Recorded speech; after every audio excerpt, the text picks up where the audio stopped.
Assalamualaikum warahmatullahi wabarakatuh. Kenalkan, nama saya Alfian Hidayatullah dengan NPM 2017 435 00476. Di sini saya ingin demo program yang berjudul Rancang Bangun Sistem Administrasi Buku di Perpustakaan SMP Trisastra berbasis Java. Oke, untuk pertama kali kita harus menghidupkan MySQL atau XAMPP, lalu kita klik start. Selanjutnya kita klik juga start pada Apache juga dan juga MySQL. Selanjutnya kita klik admin untuk mengecek apakah database-nya sudah masuk atau belum.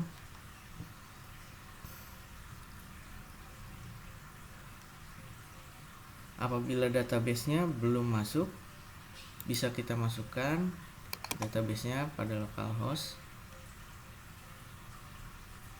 Kita beri nama DB Trisastra. Selanjutnya kita pilih import untuk memasukkan database-nya.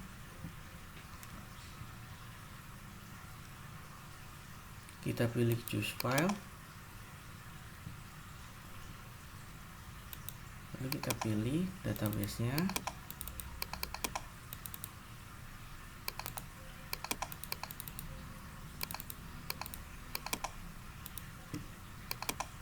Oke, lalu kita klik go untuk memasukkan database-nya.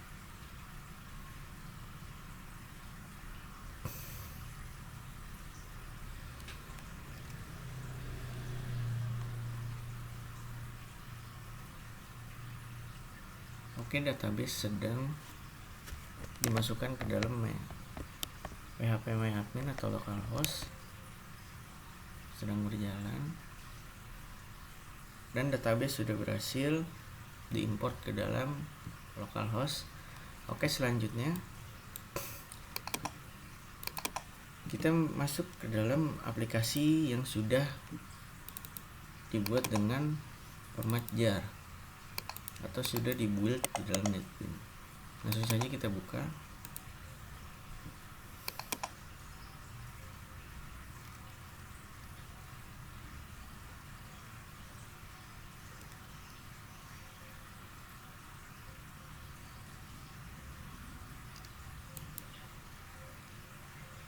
Oke, aplikasi sedang berjalan.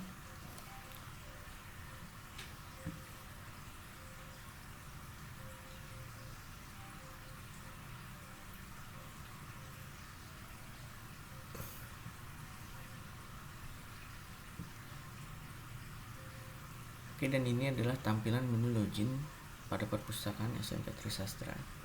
Di sini kita masukkan nama pengguna untuk petugas, karena yang hanya bisa masuk di sini dan mempunyai hak akses penuh hanya petugas perpustakaan. Oke, berhasil masuk. Ini adalah tampilan menu utama pada perpustakaan SMP Trisastra. Di sini di master data, data anggota, data buku, data pengunjung, data petugas, dan juga barcode. Di transaksi ada data peminjaman, data pengembalian, dan data buku rusak atau hilang. Oke, langsung saja untuk pertama kita masuk ke master data petugas. Oke, di sini data petugas diinput ke dalam tabel yang ada di aplikasi. Data petugas ini mempunyai dua fungsi sebagai untuk mengetahui petugas siapa saja yang bertugas, dan juga untuk melakukan login pada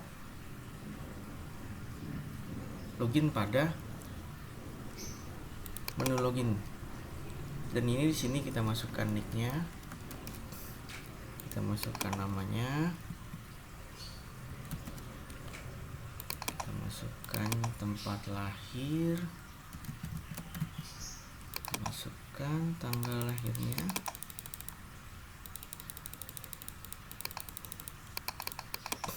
kita masukkan alamatnya. Nah, untuk username ini digunakan untuk login pada aplikasi perpustakaan yang digunakan oleh petugas. Misalnya kita taruh petugas 2, passwordnya kita setting, nomor handphonenya kita masukkan. Di sini ada beberapa button. Yang pertama ada button simpan, button hapus, button edit, dan button batal.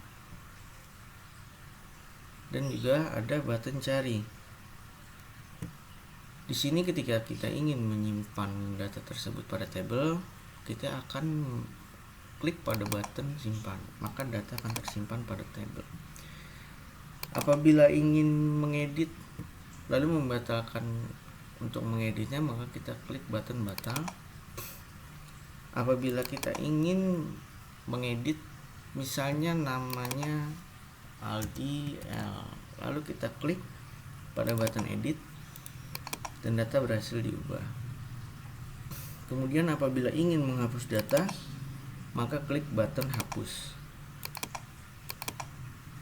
Selanjutnya di sini ada button cari.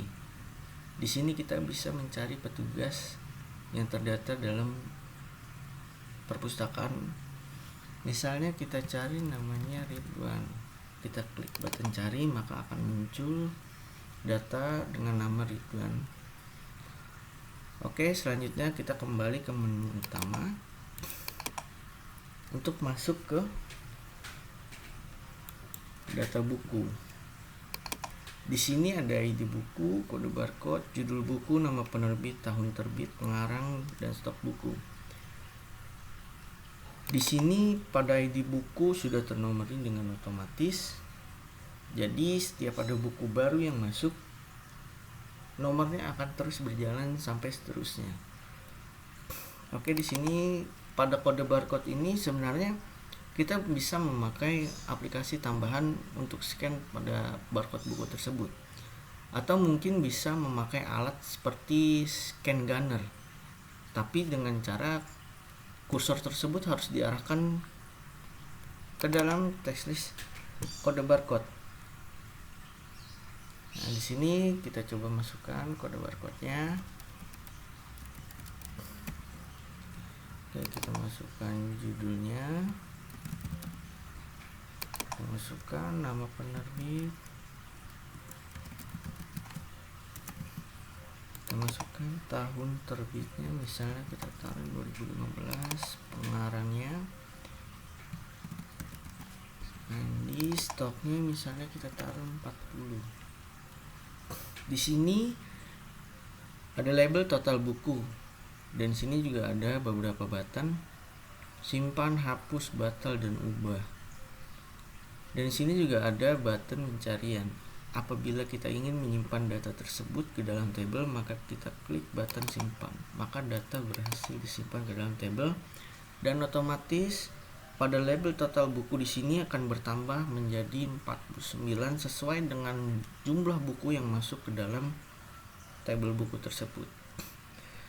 Di sini apabila kita ingin mengedit ataupun mengubah data tersebut, misalnya kita tambahkan di sini judul bukunya misalnya Danau Toba, maka kita klik button ubah untuk mengubah data tersebut. Nah, apabila kita ingin membatalkan mengedit, maka kita akan klik pada button batal. Dan apabila kita ingin menghapus data dari tabel, maka kita harus mengklik button hapus, maka data tersebut akan dihapus dari tabel. Dan di sini ada button cari untuk mencari judul buku. Di sini misalnya kita mencari buku belajar Android, maka kita klik button cari, maka buku yang dicari akan ketemu. Oke, selanjutnya kita kembali ke data anggota. Di sini ID anggotanya sudah dinomorin dengan otomatis juga. Dan di sini ada NIS, nama lengkap, kelas, angkatan, jenis kelamin, tempat lahir, tanggal lahir, alamat, nomor handphone, dan juga text list untuk mencari data anggota tersebut. Kita coba langsung isi nomor NIS-nya. Oke, kita bisa taruh namanya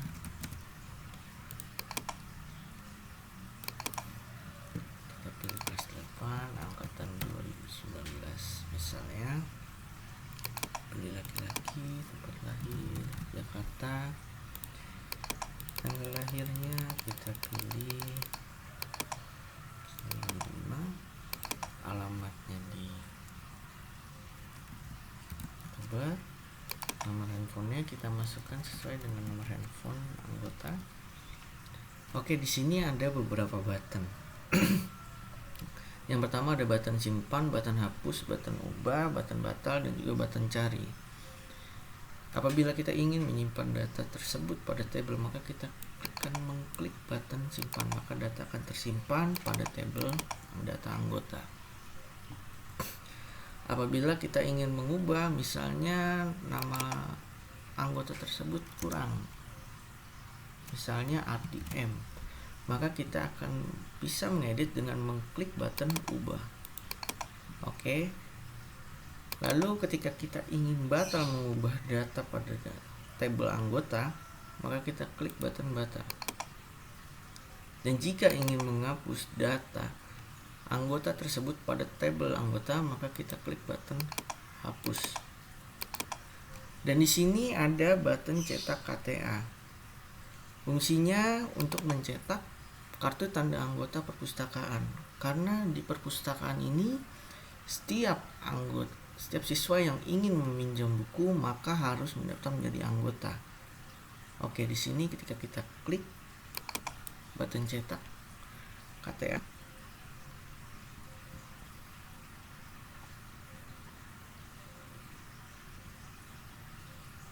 maka akan muncul kartu tanda anggota untuk siswa yang sudah mendaftar menjadi anggota pada perpustakaan SMP Trisastra.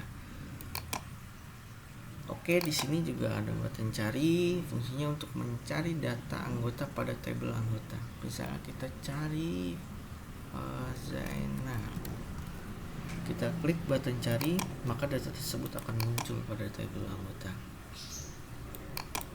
Oke, selanjutnya kita kembali ke menu utama untuk masuk ke dalam data pengunjung. Oke, di sini ada tanggal pengunjung, kode anggota, nomor induk siswa, nama lengkap, kelas, angkatan, jenis kelamin, dan nomor handphone dan alamat. Di sini yang kita butuhkan adalah tanggal berapa anggota tersebut berkunjung ke dalam perpustakaan untuk sekedar membaca buku atau meminjam buku. Misalnya kita taruh 15 Agustus. Di sini ada pop-up data siswa. Kita klik untuk mencari siswa ataupun anggota yang datang ke dalam perpustakaan. Nah, ini datanya sudah muncul dalam text list. Maka di sini ada 5 button, ada button simpan, hapus, ubah, batal, dan juga button cari. Apabila kita ingin menyimpan data tersebut ke dalam tabel pengunjung, kita klik button simpan, maka data akan masuk ke dalam tabel simpan. Apabila kita ingin mengubah, misalnya siapa yang berkunjung ataupun ada kesalahan input, maka kita dapat mengedit ataupun mengubah data tersebut dengan mengklik button ubah, maka data tersebut akan otomatis berubah. Apabila kita ingin membatalkan mengedit pada data pengunjung, maka kita klik button batal. Apabila kita ingin menghapus data tersebut dari tabel pengunjung, kita klik button hapus. Di sini ada teks untuk mencari data pengunjung pada perpustakaan SMP Trisastra. Di sini kita bisa masukkan, misalnya kita cari namanya Eri, maka data tersebut akan muncul pada tabel. Dan selanjutnya kita kembali ke menu utama untuk masuk ke barcode. Fungsi barcode ini sendiri untuk petugas perpustakaan, yaitu apabila petugas ingin mempunyai data barcode tersendiri untuk perpustakaannya. Tapi apabila petugas tidak ingin, maka tidak usah dibuat barcode tersendiri untuk perpustakaannya. Di sini ada nomor barcode dan nama buku. Misalnya kita masukkan nomor barcode-nya. Oke, kita masukkan nama bukunya. Di sini ada button simpan. Ketika kita klik button simpan tersebut, maka data tersebut akan masuk ke dalam database dan juga akan langsung tercetak.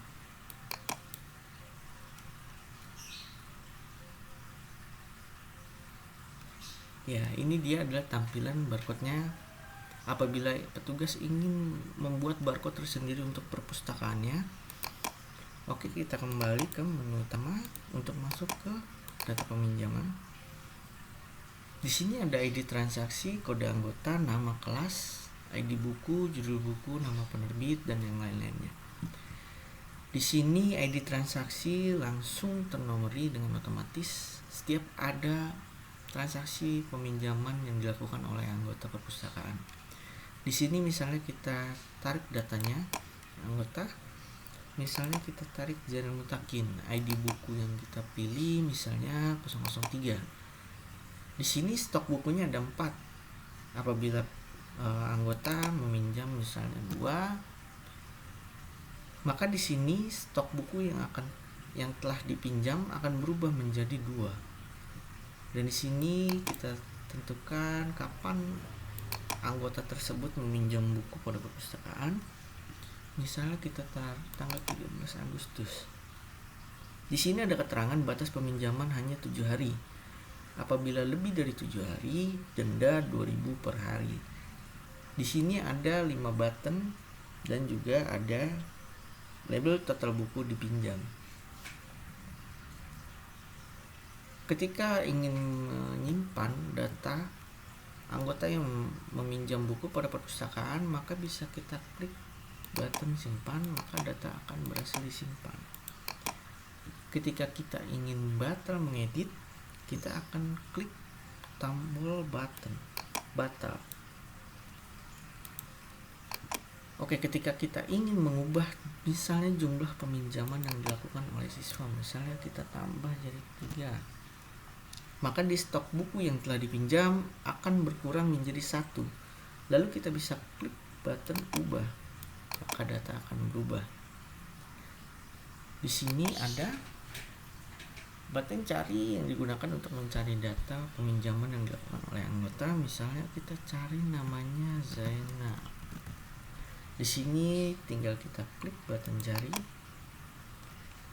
data tersebut akan muncul. Dan ketika kita ingin menghapus data tersebut, kita klik button hapus, maka label total buku dipinjam juga akan berkurang. Karena ada data yang dihapus, otomatis data peminjaman akan berkurang. Oke, selanjutnya kita kembali ke menu utama, lalu kita kembali ke data pengembalian. Di sini data pengembalian ada data ID transaksi, kode anggota, nama kelas, ID buku, judul buku, nama penerbit, jumlah buku yang dipinjam, tanggal peminjaman, dan tanggal pengembalian, dan juga ada total denda dan keterangan. Di sini juga ada 5 button yang berguna untuk menginput dan juga menghapus dan mengubah pada tabel pengembalian. Di sini kita pilih saja misalnya ID transaksinya 003, maka akan muncul dengan data anggota beserta buku yang dipinjamnya. Misalnya dia minjam tanggal 6 Agustus dan tanggal pengembaliannya tanggal 9 Agustus. Di sini ada button cek. Button cek berguna untuk mengecek apakah anggota tersebut terkena denda akibat tanggal pengembalian bukunya terlambat lebih dari yang sudah ditentukan. Misalnya kita klik cek, maka pada total denda akan muncul nominalnya apabila anggota tersebut terkena denda ataupun tidak terkena denda, dan keterangan juga lama peminjaman 3 hari Anda tidak terkena denda. Berarti Anggota tersebut tidak terkena denda karena tepat waktu mengembalikan bukunya. Di sini ada button simpan apabila petugas ingin menyimpan data tersebut ke dalam tabel pengembalian. Di sini kita klik, maka data berhasil ditambahkan.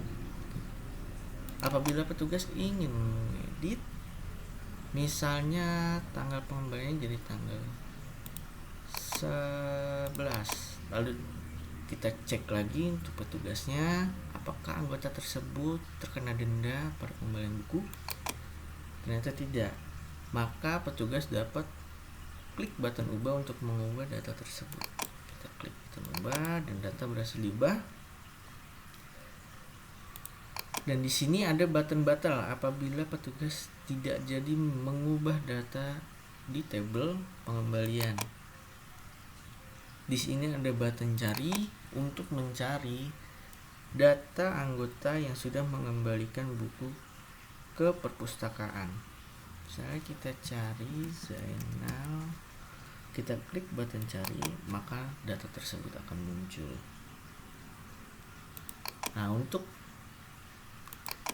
ini ada button hapus apabila petugas ingin menghapus data pengembalian tersebut, maka data akan terhapus. Selanjutnya kita kembali ke menu utama untuk masuk ke data buku rusak atau hilang. Di sini ada kode buku, pop up data buku dan siswa. Misalnya ini ada buku nama belajar Android pemula, jumlah hilang atau rusak. Ini kita pilih misalnya jumlahnya ada 2, dan di sini keterangannya kita pilih rusak atau hilang, misalnya tulis rusak.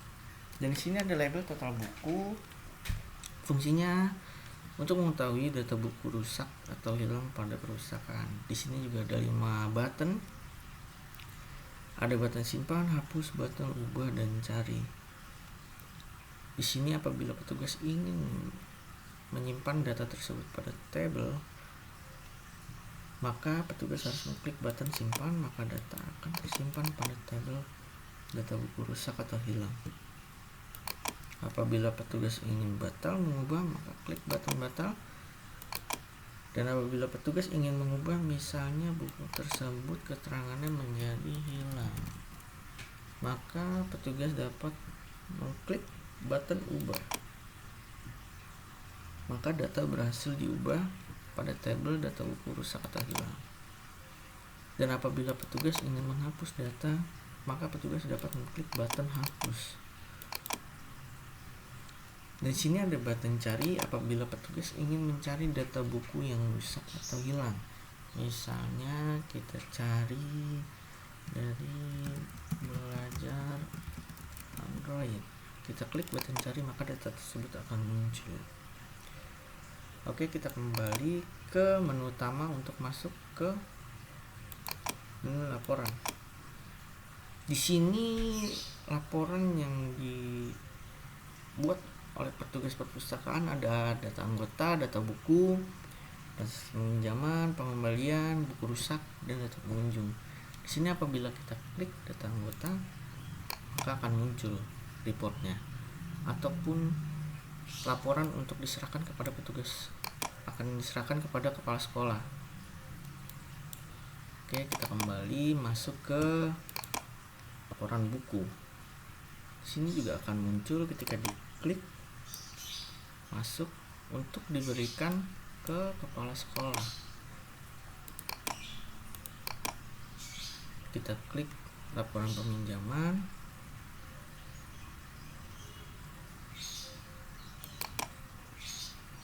Maka akan muncul data peminjaman yang dilakukan oleh anggota perpustakaan. Sini ada data pembelian, transaksi pembelian. Nah, ini akan muncul transaksi pembelian yang dilakukan oleh anggota perpustakaan yang akan diserahkan kepada kepala sekolah.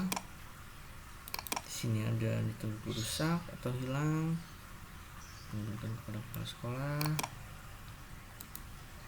Dan terakhir ini dia data pengunjung.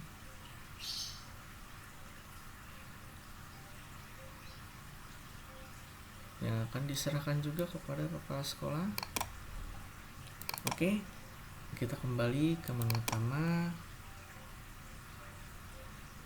Untuk demo program saya, Alfian Hidayatullah, dengan NPM 2017 435000476. Saya mohon maaf apabila ada kesalahan kata atau pengucapan. Kurang lebihnya dari saya mohon maaf. Saya ucapkan terima kasih. Wassalamualaikum warahmatullahi wabarakatuh.